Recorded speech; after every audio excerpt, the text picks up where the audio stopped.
ఉలగనాయకన్ Kamal Haasan, super star Rajinikanth ఇద్దరి మధ్య friendship తెలిసిందే. సినిమాలతో ఎంత పోటీ పడ్డా రజనీ, కమల్ ఇద్దరు చాలా మంచి రిలేషన్షిప్లో ఉంటారు. కోలీవుడ్ సూపర్ స్టార్స్గా వీరు చేస్తున్న సినిమాలు వారి ఫ్యాన్స్కి ఫుల్ ట్రీట్ అందిస్తున్నాయి. విక్రమ్ సినిమాతో సక్సెస్ కొట్టిన కమల్ ఆ తర్వాత సినిమాలతో మళ్ళీ ఫ్లాప్లు ఫేస్ చేస్తున్నాడు.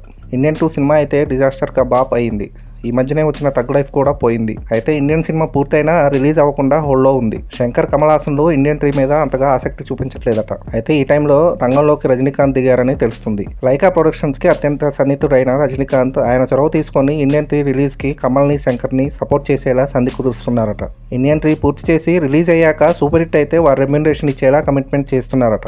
మొత్తానికి కమల్ సినిమా బయటకు రావాలంటే ఈసారి రజనీకాంత్తోనే డిస్కషన్ నడిపిస్తున్నారని కోలీవుడ్ టాక్. కమల్ హాసన్ ఇండియన్ 2లో అసలు ఏమాత్రం మ్యాటర్ లేదు. కాస్త కూస్తో ఇండియన్ 3 ట్రైలర్ ఎంగేజింగ్గా అనిపించింది. మరి ఇండియన్ 3 పై మేకర్స్ పెట్టుకున్న హోప్స్ ఎంతవరకు నెరవేరుతాయన్నది చూడాలి. అదండి సంగతి. ఇలాంటి ఇంట్రెస్టింగ్ విషయాలు మరెన్నో తెలుసుకోవడానికి మా ఛానల్ని సబ్స్క్రైబ్ చేసుకోండి. మా వీడియోస్కి లైక్ చేసి పక్కనే ఉన్న బెల్ ఐకాన్ క్లిక్ చేయడంతో మా వీడియోస్ మీకు నోటిఫికేషన్ రూపంలో వస్తాయి.